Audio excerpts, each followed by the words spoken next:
When the New Orleans nightlife takes a dangerous turn, emergency teams hit the scene. See just what it takes to save a life and bring a new life into the world. The Critical Hour, Friday on Discovery Health Channel.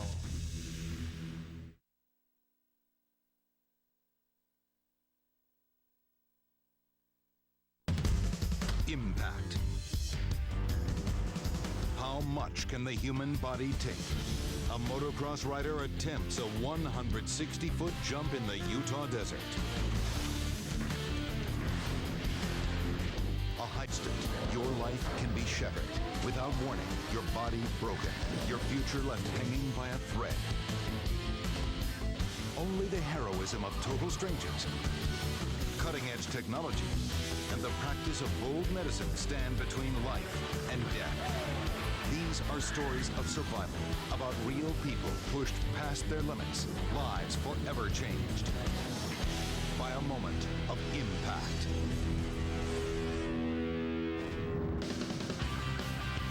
In the world of extreme stunts, motorcycle riding can be a full contact sport. When motocross rider Steve Medrano attempts the most difficult jump of his life, he comes up short.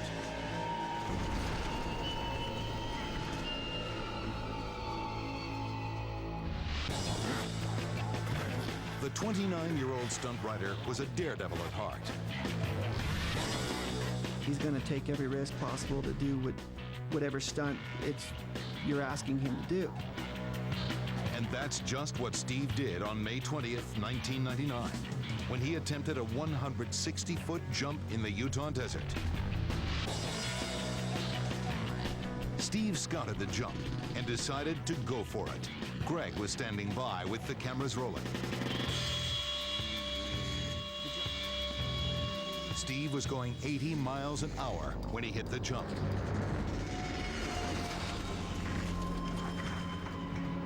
The soft dirt on the takeoff slowed the bike down. Steve wasn't going fast enough to get the momentum he needed to clear the gap. I thought he was going to die. It was like a head-on collision in a car at probably 75 miles an hour without a seatbelt. Then, the 250-pound bike landed right on Steve's chest. Greg and the crew ran to Steve. He was dazed, half-conscious, and immediately they could see that he'd broken both his legs and could hardly breathe. Steve finally sat up, but his neck was badly bruised and he was having trouble talking. If he'd damaged his windpipe, it could swell shut and suffocate him. Steve needed immediate medical care, but the nearest hospital was 130 miles away. With his leg raised to reduce the bleeding, Steve would have to endure a 3-hour drive to the nearest emergency room. At Logan Regional Hospital, orthopedic surgeon Terry Finlayson examined Steve. He had an open wound on his right leg, just a little ways above the ankle. On his x-rays, he had what we call a badly comminuted fracture. That's a high-energy injury. That means that the bone is broken into multiple pieces. Think of it as crumbs. When Steve's motorcycle hit, his throat smashed into the handlebars. The front wheel snapped in half, and the frame hit the ground. The force of the impact shot through the frame and into Steve's legs, fracturing his left ankle and completely shattering his right tibia and fibula. The tibia bone pierced the skin. If you rate fractures on their severity from 0 to 10, with 10 being one that requires an amputation, Steve's fracture would be a solid 8. Damage to his neck was minor and would heal on its own, but his legs required immediate surgery. His risk of infection and also the risk of the bone not healing is quite high. There's a real risk of amputation. To avoid infection, Steve's leg would be repaired with 2 separate surgeries. During the first 3-hour surgery, Dr. Finlayson washed out the fracture and constructed an external fixator to stabilize Steve's shattered right leg.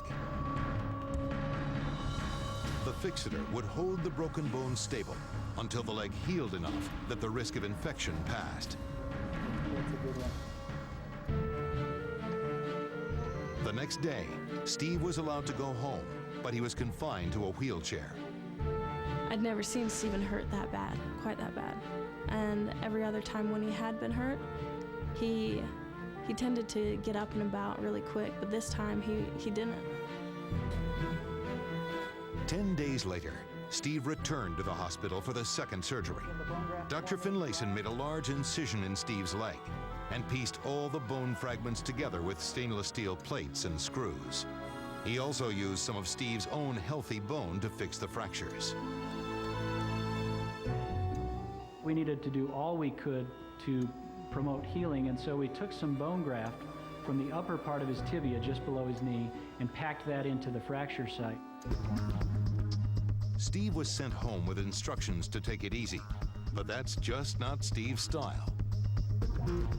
I love to ride, and pain really is only temporary, even when you live with it most days.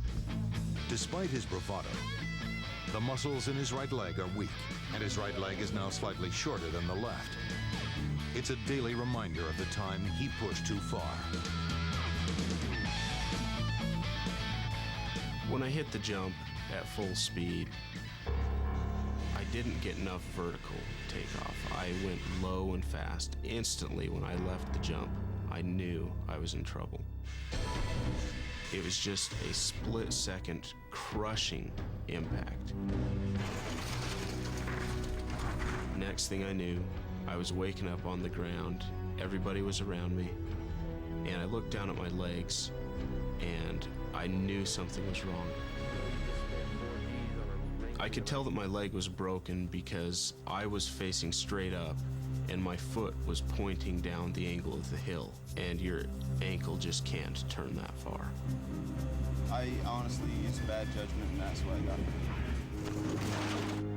I'm not gonna ever go and try that jump again. I don't believe in tempting fate like that. Steve's not riding motocross bikes as often anymore. He shifted gears, but he still likes going fast. It's hard not to get back on a bike, and it's really hard to care about your physical well-being when you're riding on such an adrenaline high.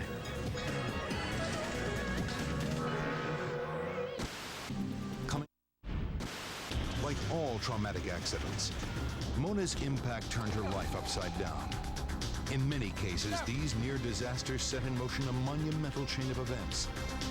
Tragedy averted by heroic rescues, the will to live nurtured by medical professionals, and doctors combining science and insight to send these people back to happy, healthy lives. Lives nearly lost in a moment of impact. Next,